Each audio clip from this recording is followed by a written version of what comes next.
එකකින් කතා කරන්න යන්නේ වගේ ලැප්ටොප් එක වෙන්න පුළුවන් වගේ PC එක වෙන්න පුළුවන්. ගොඩක් අඩු performance තියෙනවා නම් ගොඩක් හොඳ photo editing වගේම thumbnails හදනවා නම් ගොඩක් හොඳ software එකක්. ඉතින් මේ software එක free දීලා තින්නේ crack කරන්න මුකුත් කරන්න ඕනේ නැහැ. ඔයාලට කෙලින්ම download කරගන්න පුළුවන්. ඒ වගේම තව පුංචි දෙයක් ඔයාලට මතක් කරන්න ඕනි. මම ඉස්සරහට Q&A වීඩියෝ එකක් ගේන්න බලාපොරොත්තු වෙනවා. ඉතින් ඔයාලට පුළුවන් මගෙන් අහන්න තියෙන ප්‍රශ්න comment section එකේ comment එකක් දාන්න. ඉතින් මේ වීඩියෝ එකට වෙන්න පුළුවන් ඔයාලට කැමති වීඩියෝ එකකට comment එකක් දාන්න පුළුවන්. මගෙන් අහන්න තියෙන ප්‍රශ්නේ ඒ comments ඔක්කොම එකතු කරලා මම ඉස්සරහට Q&A වීඩියෝ එකක් ගේන්නත් බලාපොරොත්තු වෙනවා. ඉතින් දැන් අපි මේ වීඩියෝ එකට ගිහිල්ලා බලමු මොකක්ද මේ software එක. ඒ වගේම කොහොමද මේ software එක download කරගන්නේ. ඒ වගේම මොනවාද ඔයාගේ PC එකේ තියෙන්න ඕන specification කියලා වීඩියෝ එකට ගිහින් බලමු.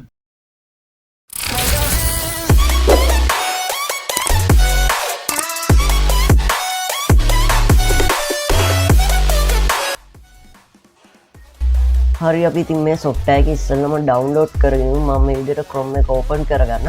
open කරලා ඔයාලට පුළුවන් gimp download කියලා search කරන්න. ඉතින් මේ විදිහට search කරාම අපිට results බලා ගන්න පුළුවන් මෙතන. ඉතින් මෙතන මේගොල්ලෝ official website එක මේ තියෙන gimp.org කියන website එක. ඉතින් මේක ඇතුළට අපි යමු. ගියාට පස්සේ මෙහෙම බලා ගන්න පුළුවන් මේකේ අලුත් version එක release වෙලා තියෙනවා. ඉතින් ඔයාලට torrent හරහා download කරන්න පුළුවන්, direct download කරන්න පුළුවන්. ඉතින් මම මේක direct download කරගන්නම් මෙතන click කරලා. ඊට පස්සේ මෙතන keep දෙන්න.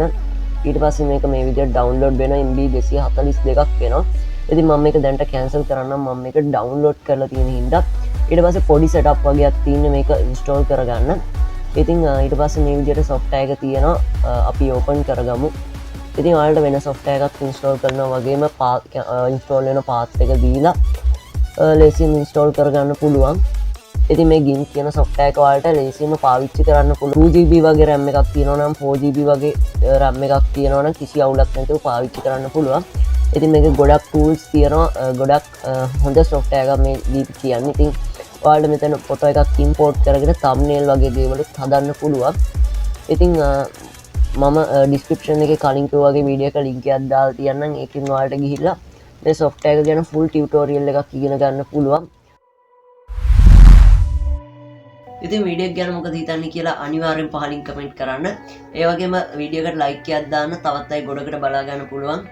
ඒ වගේම subscribe කරලා නැත්නම් subscribe කරන්න channel එක අලුත් කෙනෙක් නම්. ඒ වගේම අනිවාර්යෙන් notification bell icon එකක් තියෙනවා. ඒකත් all කියලා click කරගන්න. මේ වගේ දාන හැම වීඩියෝ එකක්ම ඔයාට බලා ගන්න පුළුවන් වෙනවා. ඔයාගේ phone එකට notification එකක් ඉදිරියටත් ගෙන්න ගන්න පුළුවන් වෙනවා. ඒ වගේම තව පුංචි දෙයක් ඔයාලට මතක් කරන්න තියෙනවා. තව subscribers 48ක් වගේ ඕනි. subscribe 500 කියන goal එක achieve කරන්න. අනිවාර්යයෙන්ම වීඩියෝ ටික share කරලා පොඩි support එකක් දෙන්න. ඒ වගේම subscribe 500 වීඩියෝ එක edit වෙනවා. ඒ වගේ ඔයාලට ගොඩක් වටින දේවල් හම්බෙනවා. හම්බෙන දේවල් දැන් කියන්නේ නැහැ. ඉතින් හම්බෙන දේවල් දැන් කියන්නේ නැහැ. මොකද ඒක gift එකක් හින්දා. ඉතින් තෑගි 4ක් විතර ඔයාලට හම්බෙනවා. ඒ කියන්නේ කොටස් වශයෙන් තෑගි 4ක් හම්බෙනවා ඔයාලට. ඉතින් මොනවාද කියලා බලමු මේ තෑගි ඉස්සරහා වීඩියෝ එකේදී subscribe 500 achieve කරාම අපි.